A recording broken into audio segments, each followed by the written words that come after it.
et bienvenue dans la Perse biblique.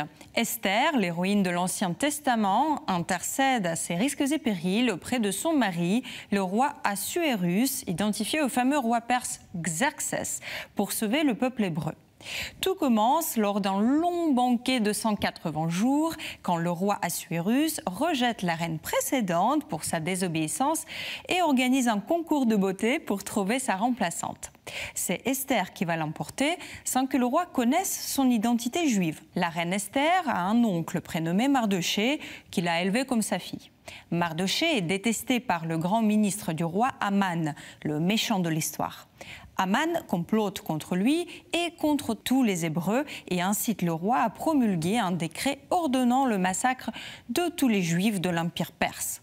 C'est là que la reine Esther va intervenir. Le peintre hollandais Hendrik van Steenwyck peint en 1616 une rencontre lors de laquelle Mardochée fait part à Esther du massacre à venir et la supplie de jouer de son influence auprès du roi. Loin de l'Orient biblique, la rencontre représentée se passe dans la Hollande du XVIIe siècle, dans une église gothique, de nuit. Et Esther porte la robe d'une bourgeoise de l'époque. L'histoire biblique est ainsi immédiatement actualisée, comprise et reconnue par les contemporains. La seule source de lumière dans le tableau est une bougie tenue par Mardochée. Elle projette des ombres menaçantes sur la voûte et le sol, accentue le danger couru par nos protagonistes, celui d'être surpris ou écouté. La suite de l'histoire est elle aussi pleine de dangers.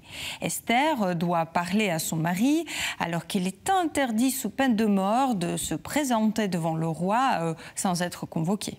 Artemisia Gentileschi peint vers 1620 une Esther en train de s'évanouir de peur devant Assuérus, soutenue par ses deux servantes. Artemisia Gentileschi est une femme peintre, l'une des plus connues à l'époque baroque et dans l'histoire de l'art de manière générale.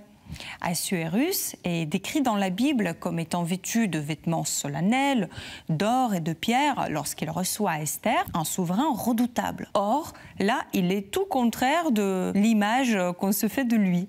Il porte un chapeau à plumes extravagant, surmonté d'une couronne, des manches et un pantalon bouffant, des bottes ornées de fourrure. Une telle tenue théâtrale était associée au XVIIe siècle à un personnage comique, non pas à un roi puissant. Artemisia Gentileschi souligne ainsi la supériorité d'Esther, dont l'évanouissement est la preuve de son courage. Cet artiste a peint à plusieurs reprises des héroïnes féminines inspirées par l'Ancien Testament où l'homme se voit vaincu ou ridiculisé, ajoutant une dimension féministe presque anachronique. Le dénouement de l'histoire nous attend dans le troisième tableau, peint en 1668 par l'un des maîtres hollandais de scène de genre, Jan Steen. Suite à la visite rendue à son époux, Esther organise un banquet pour révéler toute la vérité sur ses origines juives et sur le complot, et le roi et le ministre Aman y sont bien sûr conviés. Le geste d'Esther, assise à gauche de la table, et son regard soutenu évoquent sa sincérité.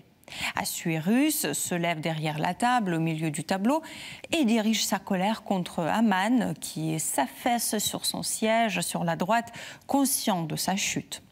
La violente réaction du roi fait tomber un verre qui se casse sur le sol au premier plan. Sur la table, Jan Steen peint une véritable nature morte composée de fruits, vaisselle et même une gigantesque et exotique tourte au pan.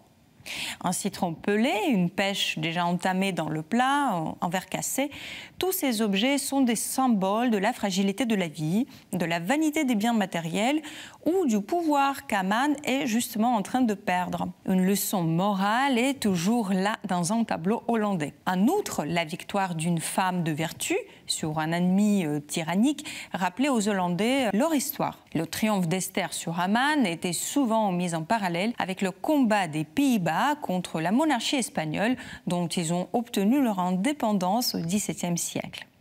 L'histoire d'Esther de l'Ancien Testament se révèle universelle. Elle résonne comme une mise en avant du pouvoir au féminin avec Artemisia Gentileschi ou comme une allusion au conflit géopolitique dans l'Europe du XVIIe siècle. C'est une histoire qui semble épouser de nombreuses causes, mais d'abord celle du peuple juif, régulièrement menacé et agressé par les autres peuples. Je vous remercie de nous avoir suivis aujourd'hui. N'hésitez pas à partager cette émission à partir du site kto-tv.com ou à partir des réseaux sociaux et je vous retrouve la semaine prochaine.